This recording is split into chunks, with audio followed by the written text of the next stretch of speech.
In today's video, I'm going to be acquiring the Platinum in the Callisto Protocol. While the Platinum is relatively easy to get due to the glitch that allows people to skip having to play through on the hardest difficulty as of recording this video, I had the genius idea of doing my first playthrough on the hardest difficulty, aka Maximum Security Mode. And I have to say,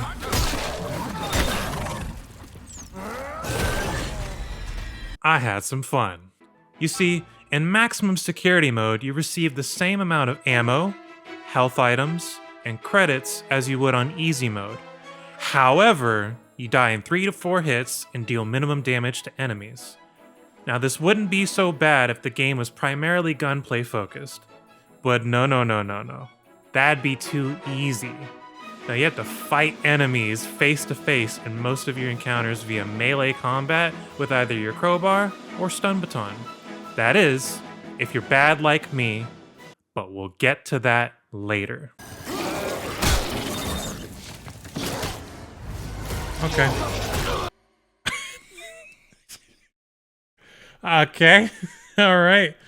Was not expecting to die there. So we start the game as Marine 3 from Transformers on this cargo ship.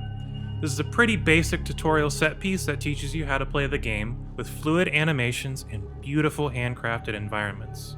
But not too much later, Kimiko boards the ship and sets us on a crash course to Space Alcatraz, where we also meet my favorite, Starkiller. I just love that last part. Gives me chills every time. So Not Isaac gets thrown into prison because reasons, and wakes up to a non-loaded Gmod texture laying on the ground. And I'm only half lying about that.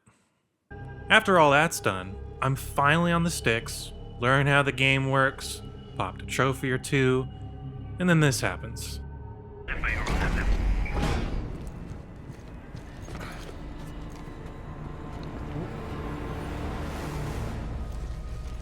What the f just happened?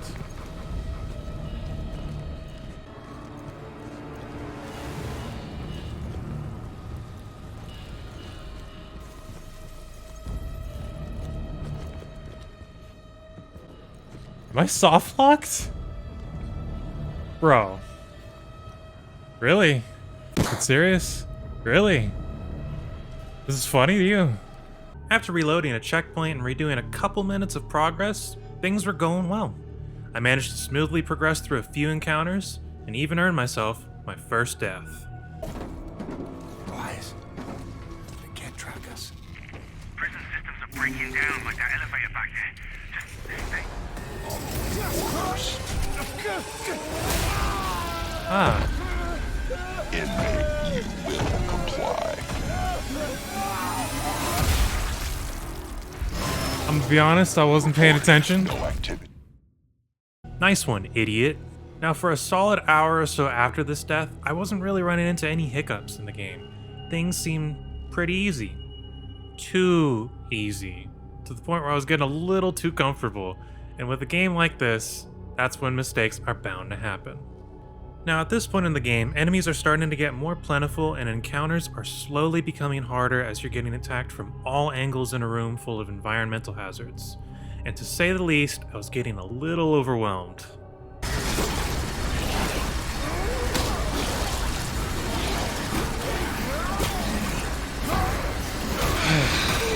Okay?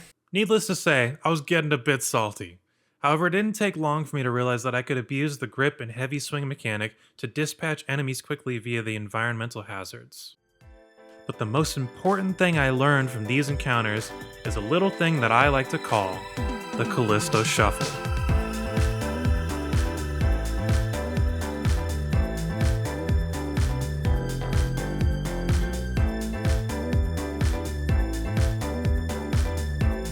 Whew! After getting spanked like the submissive breedable specimen I am, I needed a break and came back to stream the game the following day. The next part is the sewer section of the game, and if you know anything about sewer sections in survival horror games, you would know they are usually the hardest or worst part of the game.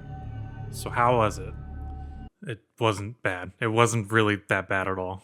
I mean, yeah, I may have screwed up in a section or two, but then I figured out the optimal way of playing.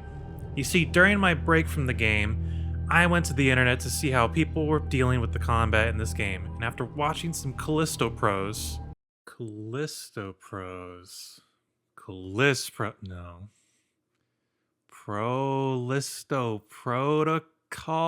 No, this isn't working. What was I talking about again?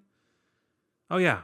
After watching some Prolisto Protopros online, I decided to employ some of their methods in combat, and I have to say, I had a little bit of fun.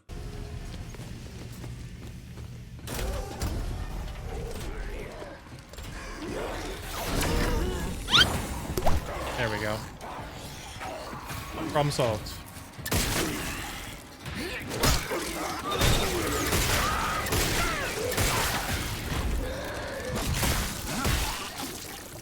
There we go. Work smarter, not harder. It wasn't until immediately after the sewer section where I encountered what I like to call the fuck you hallway. This is probably where I had the highest concentration of deaths, and every single one of them were my fault because of how I approached the section.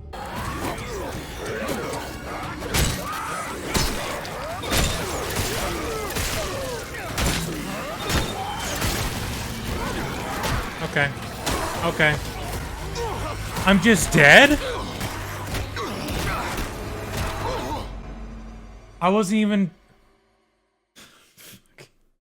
I kept on running in head first, expecting to blast through it, doing the exact same thing over and over again, expecting things to change. But when I took my time, I learned at what point the enemies would spawn and actually used the length of the hallway to my advantage, and I was able to persevere. A few encounters later in the biodome area, we have a nice heart-to-heart moment with Elias that was rudely interrupted by Palpatine sending us outside to probably my favorite section of the game. The game now starts. That was all the tutorial. All like 4 hours of it. The surface of Callisto outside of the prison is honestly a nice breath of fresh air. No pun intended. Because the areas are wide open. It's an incredibly nice change of scenery and has a couple of really inspired ideas that I was really wishing there was more of. There's even this cool stretch at the end of the section with a crowd of enemies where I try to play Who's Who. Oh, it's this one. Okay. Following that, we meet up with Katana from Suicide Squad 2016 and work together to make a plan to Shawshank our way out of this prison. Go. Go. Go. Go. Oh, dude, action game doing action game. Oh, man. Yeah, that plan didn't go so well. At this point of the story, I'll be honest, I was a bit checked out and was more focused on the stupid things chat was saying.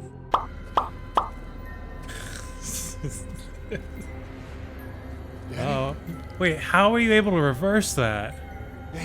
Is that through a channel points thing? So once Marine 3 gets separated from Kimiko, we're introduced to a very long stealth sequence with blind enemies and, well... This is a cool, sequence. See, when they start switching up the formula, it's a lot better. 2 hours later. You guys spawned again? Are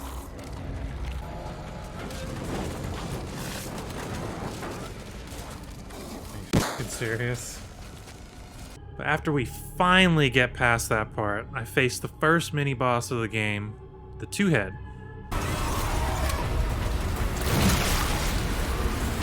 Oh. Okay. Okay. Oh yeah, you die in one hit from these things. And yes, I did say things. Thankfully though, this fight can also be beaten easily with the use of the Callisto Shuffle. Honestly, that boss fight was pretty easy, and I also got a trophy for my efforts. However, the whole last 2 hours of the game really made me tired, so I figured I'd get some sleep and come back the next day. Following some good rest, I felt energized up and excited to see what comes next. Great. Yeah, same dude. Great. More of them. Oh yeah, This continues for a bit longer, by the way. But after trudging through some more stealth sections and clearing out all the enemies, I finally got what I needed to continue into the next exciting part of the... Oh, there's more. Good. Well, at least whatever's after this should be some brand new content. It's me, Mario.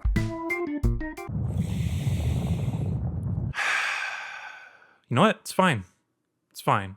It was just reused. I'm sure there's more variety in the mini-bosses on the way.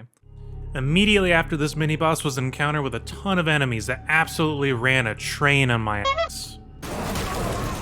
Yo! I wasn't sure how to approach until I saw spikes on the wall and felt comfort in knowing that I didn't actually have to fight anything.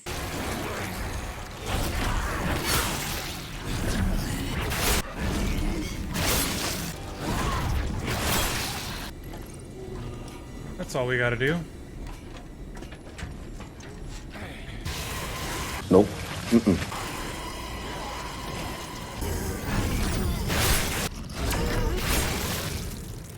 There we go. Work smarter, not harder. Following those sequence of events, Ron Perlman makes an appearance as if it's the WWE. 5, 2. What's up, dude? Oh man, we got some unfinished business. Well, you're built like a thumb, look at you. And just like every other fight in this game, we use the Callisto Shuffle to destroy any tension this game could have had in this situation. Alright, that's the last time I do that bit, I promise. Okay? I promise. Some story stuff happens and Not Isaac finds himself split up from Kimiko again, only to end up fighting the same mini-boss for the third time in the span of an hour.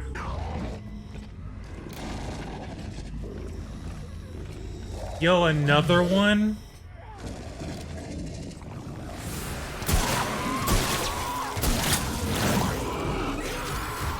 Anyways, I beat Harvey Dent. It wasn't that hard because I'm like a professional or something. I don't know, you know? And then this happens. That's all you gotta do. Just the Callisto...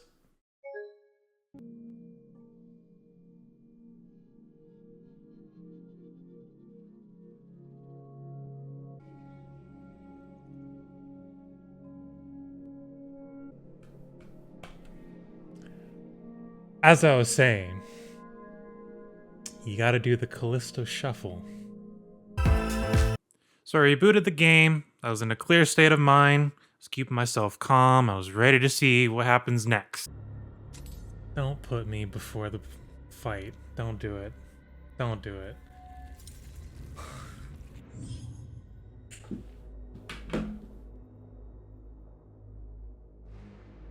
A few moments later.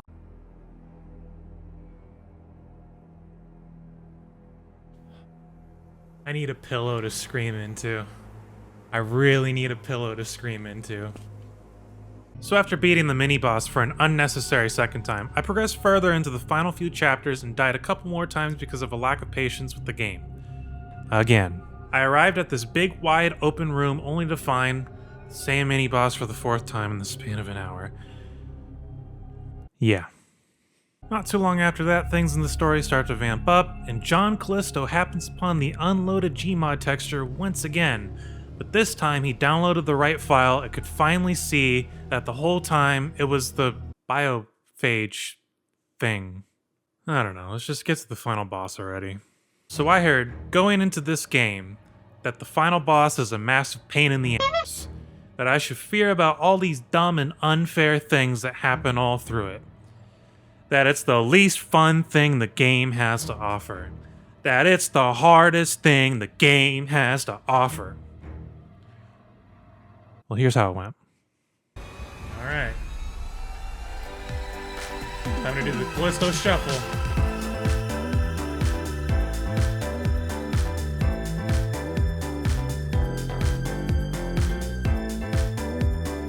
I'm sorry, I couldn't help myself. But after doing the dance with Sheev, he goes full-on Resident Evil and turns into William Birkin for Phase 2, which was considerably more challenging. You see, in this phase, he has two attacks. He either runs towards you and tries to hit you, or he tries to throw slime at you like it's the Kids' Choice Awards. To damage him, You have to shoot his face mask until it goes away, and then you continue to shoot his face until he grows his mask again, yada yada. After a bit, he's like, I'm done exposing my single weakness to you, and spawns insta-kill explosive enemies, and you repeat that like 4 times or something, and that's all there is to it. Oh yeah, I also beat him on the first try.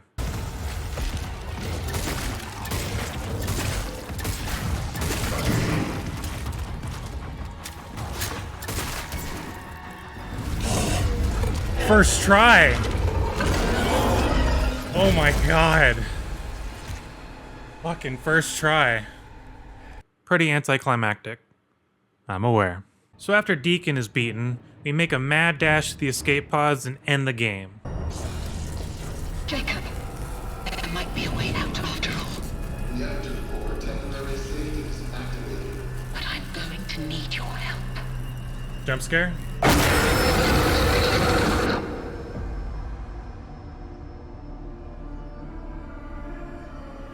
Nice. And that's that for the maximum security mode playthrough. There's your proof. I did it on maximum security. I did not cheese it. However, I still needed to get a couple more missable trophies on a second playthrough, such as the one about perfect dodging, the grip and melee combo, the photo mode trophy in which I don't have footage for, and finally the collectibles trophy. Doing the second playthrough on easy mode, I'll be honest, I enjoyed the game a whole lot more and even recommend that for anyone interested in the game to play it on easy. It's a lot more fun in my opinion. I did run into the odd glitch or two, but for the most part it was a pretty smooth experience thanks to the new patches that Striking Distance Studios released pretty quickly following the launch and continue to do to this day. Thank you very much, Striking Distance Studios. But after a few hours, I found my last collectible and popped the Platinum Trophy. Well, overall, I'd say I had a fairly good time with the Callisto Protocol. It wasn't as hard as I was expecting it to be, but I don't regret my time with it despite what the video might make you think. If you liked this video, go ahead and hit the subscribe button. I plan to do more hard trophies, platinums, and gaming challenges in general in the future. And if you want to catch me doing these challenges live, you can watch me on Twitch Tuesday, Thursday, and Friday at 6 p.m. Pacific Time. I also do music streams on Sundays at 6 p.m. Pacific Time if you're interested in that sort of thing, so links in the description. Thanks for watching.